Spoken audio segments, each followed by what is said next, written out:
नमस्कार मित्रांनो, फिल्मी ट्रेंड मराठी चॅनलवर आपलं स्वागत आहे। मनोरंजन विश्वातील ताज्या बातम्या आणि रिसेंट अपडेट्स जाणून घेण्यासाठी आमच्या चॅनलला सबस्क्राइब करा। चला तर बघूया आजच्या अपडेट्स।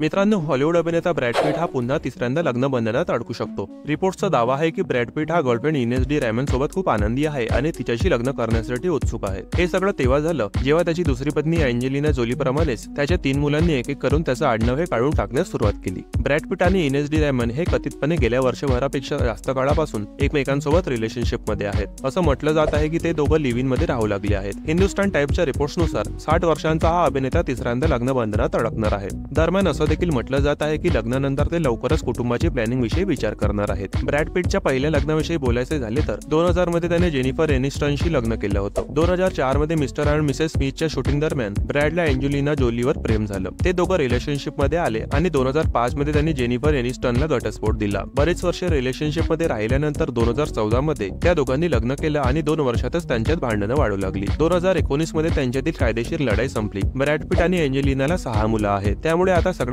लक्ष ब्रॅड पिटवर लागले आहे, कारण खरंच तो गर्लफ्रेंड इनेस डी रॅमनशी लग्न करणार आहे का असा प्रश्न सगळ्यांना पडला आहे। यानंतर बघूया पुढील अपडेट। धनंजय माने इथेच राहतात का या डायलॉगवर अवघा महाराष्ट्र आजही तितकंच प्रेम करतो। 80च्या दशकात आलेल्या अशी ही बनवा बनव्या सिनेमातील अनेक संवादांचे मीम्स आजही तितकेच लोकप्रिय आहे। त्यातले धनंजय माने हे विशेष आवडीचं। अशोक सराफांनी त्यांच्या इतर भूमिकांप्रमाणेच ही भूमिका देखील अजरामर केली, त्यामुळे हल्लीची तरुण पिढी देखील हा सिनेमा अगदी आवडीने आजही पाहते। पण या सिनेमाचं अशोक सराफांच्या घरासोबत देखील एक खास कनेक्शन जोडलं गेलंय। अभिनेते सुनील बर्वे यांनी नुकतंच अशोक सराफांची भेट घेतली। त्यावेळी त्यांनी अशोक सराफांच्या घराच्या नेमप्लेट सोबत फोटो काढला आणि ही नेमप्लेट सोशल मीडियावर तुफान व्हायरल झाली। यावर अनेकांनी भन्नाट कमेंट्स देखील केले आहेत। त्यामुळे ही नेमप्लेटची भानगड नेमकी काय आहे हे सुनील बर्वेंनी त्यांच्या सोशल मीडियावरच्या पोस्टवरच खुलासा केला आहे। सुनील बर्वे यांनी पोस्ट केलेल्या फोटोमध्ये त्यांची पत्नी अपर्णा बर्वे, अशोक सराफ आणि निवेदिता सराफ दिसत आहेत। सोबतच अशोक सराफांच्या घराची नेमप्लेट देखील आहे। त्यावर लिहिलं आहे की धनंजय माने इथेच राहतात का, अशोक सराफ द ओरिजिनल हास्य सम्राट। सुनील बर्वे यांनी त्यांच्या या पोस्टवर काल एकदा खात्रीच करून घेतली, ते नक्की इथेच राहतात। सोशल मीडियावर सध्या या पोस्टनं साऱ्यांचं लक्ष वेधून घेतलं आहे। यानंतर बघूया पुढील अपडेट। तेलुगू सुपरस्टार अक्किनेनी नागार्जुनने रविवारी त्याच्या एका चाहत्याची माफी मागितली। वास्तविक नुकतेच मुंबई विमानतळावर नागार्जुनच्या एका अंगरक्षकाने या चाहत्याला धक्का दिला होता। या घटनेचा व्हिडिओ सोशल मीडियावर व्हायरल झाल्यानंतर अभिनेत्यावर बरीच टीका झाली। यानंतर रविवारी नागार्जुनने एक ट्विट शेअर करत चाहत्याची माफी मागितली। अशी घटना पुन्हा घडू नये यासाठी अधिक खबरदारी घेईन असे आश्वासन अभिनेत्याने ट्विटद्वारे दिले आहे। रविवारी अभिनेत्याने व्हायरल व्हिडिओवर प्रतिक्रिया देताना ट्विट केले। त्यांनी लिहिले, हे नुकतेच माझ्या लक्षात आले आहे, असं व्हायला नको होतं। मी त्या गृहस्थाची माफी मागतो आणि भविष्यात अशी होऊ नये म्हणून आवश्यक ती खबरदारी घेण्याचे वचन देतो। युजर्सने लिहिले, तुम्हाला आणि तुमच्या बाउन्सर्सला लाज वाटली पाहिजे। याआधी जेव्हा हा व्हिडिओ सोशल मीडियावर व्हायरल झाला होता तेव्हा युजर्सने नागार्जुनला खूप ट्रोल केले होते। व्हिडिओमध्ये दिसतंय की जेव्हा अंगरक्षकाने चाहत्याला धक्का दिला तेव्हा नागार्जुनने त्याच्याकडे एकदाही पाहिले नाही।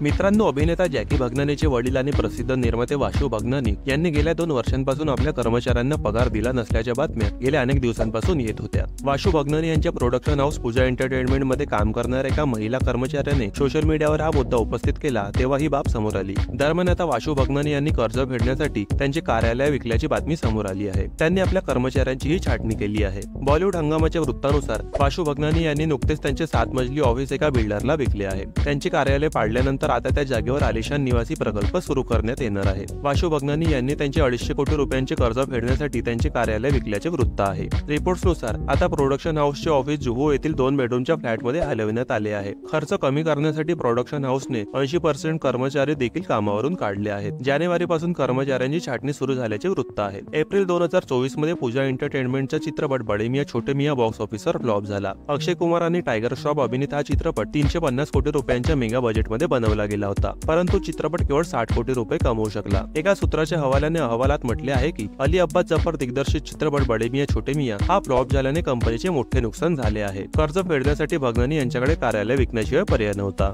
यानंतर बघूया पुढील अपडेट। सध्या बॉक्स ऑफिसवर ऍक्शन पटाऐवजी हॉरर पटाची चलती आहे। स्त्री आणि शैतान नंतर मुंजाला प्रेक्षकांचा चांगला प्रतिसाद मिळाला आहे। मुंजा रिलीज होऊन 2 आठवडे झाले असून दोन्ही आठवड्यात चांगला प्रतिसाद मिळाला आहे। चित्रपटाने आता 3ऱ्या आठवड्यात प्रवेश केला असून बॉक्स ऑफिसवर चांगलीच कमाई केली आहे। मुंजा बॉक्स ऑफिसवर कमाई करत असताना दुसरीकडे चित्रपट ओटीटीवर रिलीज होणार आहे। ओटीटी रिलीज बाबत मोठी अपडेट समोर आली आहे। 17व्या दिवशीच म्हणजे 3ऱ्या रविवारी या मुंजाने चांगलीच कमाई केली आहे। रिलीजच्या 17व्या दिवसापर्यंत मुंजाने भारतातील बॉक्स ऑफिसवर 82 कोटींहून अधिक कमाई केली आहे. चित्रपट रिलीज झाल्यानंतर 2 महिन्यांनी मुंजे OTT-वर रिलीज करण्याचा निर्णय निर्मात्यांनी घेतला आहे. मुंजे हा ऑगस्टमध्ये OTT-वर रिलीज होणार आहे. हा चित्रपट डिझनी प्लस हॉटस्टारवर प्रदर्शित होणार असल्याचे वृत्त आहे. मात्र याबाबत निर्मात्यांनी किंवा OTT प्लॅटफॉर्मने अद्याप याची पुष्टी केलेली नाही. मित्रांनो, ज्युनियर NTR आता बॉलिवूडमध्ये आपले अस्तित्व प्रस्थापित करण्यासाठी सज्ज झाला आहे. ऋतिक रोशनच्या ब्लॉकबस्टर चित्रपटातून तो बॉलिवूडमध्ये पदार्पण करणार आहे. या दोन्ही सुपरस्टारची व्यक्तिरेखा या चित्रपटात कशी असेल हे जाणून घेण्यासाठी चाहत्यांमध्ये उत्सुकता आहे. आता कोणताही चित्रपट येत असेल तर त्यात साऊथ आणि बॉलिवूड स्टार्स अभिनय करताना दिसतात. अजय देवगण आणि आलिया भट यांनी RRR चित्रपटात काम केले. याशिवाय नागार्जुन ब्रह्मास्त्र या चित्रपटात दिसला होता. हा ट्रेंड पुढे जाऊन शाहरुख आणि विजय सेतुपती यांच्यातील संघर्ष जवान चित्रपटात पाहायला मिळाला. आता पुन्हा एकदा साऊथ आणि बॉलिवूडचे दोन मोठे स्टार्स एकमेकांची टक्कर देण्यासाठी सज्ज झाले आहेत. वॉर 2 चित्रपटाबद्दल एक नवीन अपडेट समोर आले आहे, ज्यामध्ये ज्युनियर NTR आणि ऋतिक रोशन दिसणार आहेत. चित्रपटाबाबतचे नवीन अपडेट स्वतः फाईट मास्टर अनिल अरासू यांनी शेअर केले आहे. त्यांच्या मते चित्रपटाच्या क्लायमॅक्स मध्ये ऋतिक रोशन आणि ज्युनियर NTR यांच्यात टफ फाईट सीन असणार आहेत. भविष्यात ते असेच फाईट सीन कोरिओग्राफ करणार आहेत. त्याने याआधी अनेक चित्रपटांमध्ये तीव्र ऍक्शन सीन शूट केले आहेत. यावेळी देखील अभिनेत्याने सांगितले की वॉर चित्रपटाप्रमाणे चाहत्यांना वॉर 2 चित्रपटातही फुल ऑन ऍक्शन पाहायला मिळेल.